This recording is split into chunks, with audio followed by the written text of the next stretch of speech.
Hi, I'm host Brian Jackson. I'm back at the Incube's Demo Day. We're broadcasting live from the Arcadian in downtown Toronto. I have Brett Feld, the keynote speaker, and one of the founders of Techstars, and also the one of the directors at the Foundry Group now. So he's here. Thank you for joining us, Brad. My pleasure. So we heard you give a talk about building startup communities and how what is happening here today is a part of that with Incubes, an incubator much sort of in that Techstars model, taking hold and presenting its startups.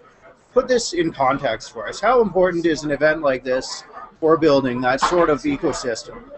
So I think an event like this is an important part of the overall ecosystem. The accelerator, like Incubes, is actually even more important. So what Incubes does, and any other mentor-driven accelerator, is actively engage a bunch of people in the startup community with the companies over the life of the company.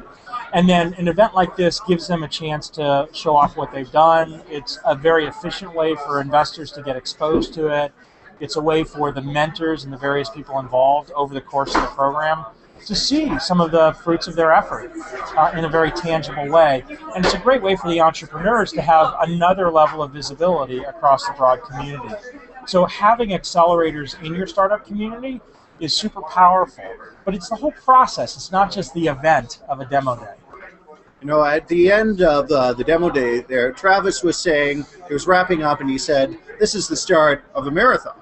And actually you were a marathon runner. I was reading on your blog, you have a goal to compete in a marathon in all 50 states, right? So maybe you can really speak to this as a marathon runner who's also been down the entrepreneurial road. Just tell us, how are those two things alike? There's a lot of fun metaphors between the two. And I've run 23 marathons now, and to run a marathon, no matter what level of fitness you're in, you still have to take it seriously from a training perspective. So before the actual event, there's a whole bunch of stuff you have to do over a period of time to build up your muscle to be able to be effective during the event. Then in the event itself, you go through these up and down cycles. Again, regardless of your fitness level on that particular day, it could be the weather, it could be how your fatigue level is, it could be some random thing that happens that's unexpected, your nutrition leading up to it. So there's all these exogenous events that you have no control over. As well as all of these things that you do have control over, which have to do with yourself. That, metaphorically, is very similar to how a startup unfolds. There's an enormous amount of work that you have to do to build up it over a period of time. And then the actual process of creating and running your company is, fraught with all kinds of random things that you either have no control over or are unexpected. I think the metaphor also of the difference between a sprint and a marathon is obviously duration. And this comes back to one of the comments that I made, is that if you go into the notion of starting a company thinking that it's a one-year thing, you're deceiving yourself, and you're setting yourself up for a lot of disappointment. You should go in thinking that you're going to be doing this for a very long time. And I like to tell entrepreneurs, assume that you're going to be doing this for the rest of your career, that this company is what you're doing. Is this the one you want to be doing? It's probably not going to be the thing that you do for the next 30 or 40 or 50 years, but if you go into it with that frame of reference, then you'll be building something that actually matters over a long period of time rather than just being excited about whatever idea came to you. Yeah, it's important to keep that long outlook because you never know how things are going to work out for you.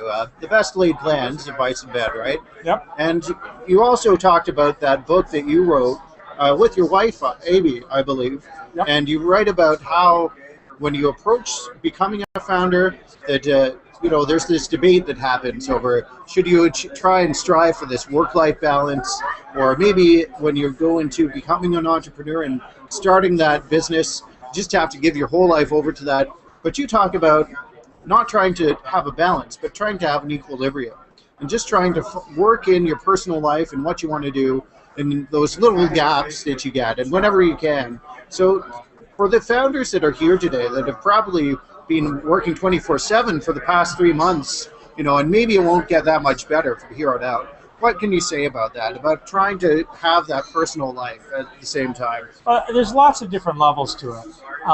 And in the book Startup Life, we talk about it not just in terms of the specifics of what can you do to have some balance in a relationship or to be able to incorporate your life and your work together in equilibrium, but also how to think about it both as a partner of an entrepreneur as well as the entrepreneur in the context of the pressures of a startup life.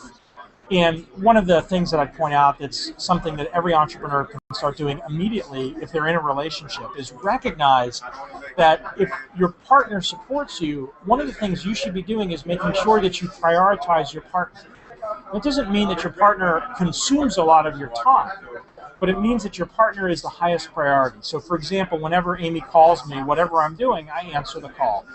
And I say to her, can I call you back? I'm in the middle of giving a talk to 500 people, or I'm in the middle of a board meeting. Or Would you actually answer your phone I answer the phone. You're giving a If I was speech? giving that talk and she called, I would answer the phone. There's Really? there are lots of examples on the web actually of me doing that. And she knows that I will always answer the phone. She has her own ringtone, and she got to choose her own ringtone. It's the Imperial March. So whenever the Imperial March fires, I know it's her. From Star Wars, the Darth Vader song. Sometimes she says, "Luke, this is your father," and it makes me a little nervous. But I prioritize her over whatever's going on. When we go out to dinner, I'm in the moment. If I have something that's going on that I think is going to interrupt our dinner, I tell her in advance. If we're home and I want to go work for a while, I say, "Hey, I'm going to go spend some time on email. Is that okay?" She always says yes. But the mere fact that I'm making a conscious choice to do it rather than just defaulting into this allows her to be prioritized against everything else. So it's a lot of things like that. And I think what entrepreneurs and their partners get tangled up in is a lot of, and it doesn't matter, it's not a gender thing, it's a lot of these little cues that are misinterpreted. I feel bad as a partner because you're not making me the priority. Right. Well, but I am. I'm just really busy with this other stuff. But your behavior is not showing me that you're making me the priority. Well, tell me what that means. It's very small things. It's not, well, I expect you to spend the entire weekend with me. I'm in a relationship. I understand that you've got a bunch of things that are going to consume you. But when we're together, I want to be, just having those conversations, I think a lot of entrepreneurial partners don't even have them. I don't have time to have that conversation. I'm too busy with my right? So it's just trying to figure out how to have that and then build on it. And again, in the book, we give lots and lots of tactics for it. It's interesting how it also changes over the course, the arc of a startup life. When we were first together, we've been together 22 years. When we were first together, we had a certain amount of resources, money, where we live, that sort of thing. And today we have a different amount of resources in terms of money and the dynamics of all. The pressures are different in some ways. And there's new ones, but there's a lot of them that are the same. And if you look at it and say, well, what was the problem 22 years ago versus today? A lot of those same problems that cropped up 22 years ago appear today when I'm stressed, when I'm too busy, when I'm not paying attention to what's going on. Most of the time now, between the two of us, Amy's no longer angry at me, but for doing those things, her anger is concern that I'm off the rails in terms of my own dynamics and how I'm doing. So learning how to use those as signals rather than defensiveness, anger, hostility brings you together closer in a lot of ways.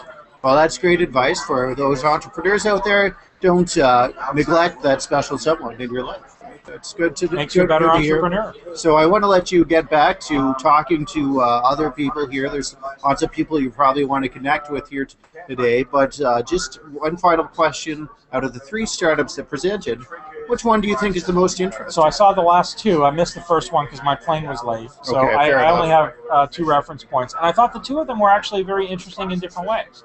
Right? The second one that I saw that was the nonprofit one, was very focused on solving a particular problem that was a proxy for how other companies had approached it. So we were building on things that people have learned from LinkedIn to deal with this particular vertical segment that's underserved. And interestingly, the third company had some of the same characteristics, which was building on some of the deficiencies of things like Twitter to actually target something else. And then you actually took part in that competition. I did. I have a nice photo, and now I have to figure out where I'm supposed to send it, but I'll figure that out. You don't have an Xbox already. No, I have one. Can always have more Xboxes. Right. One for your wife.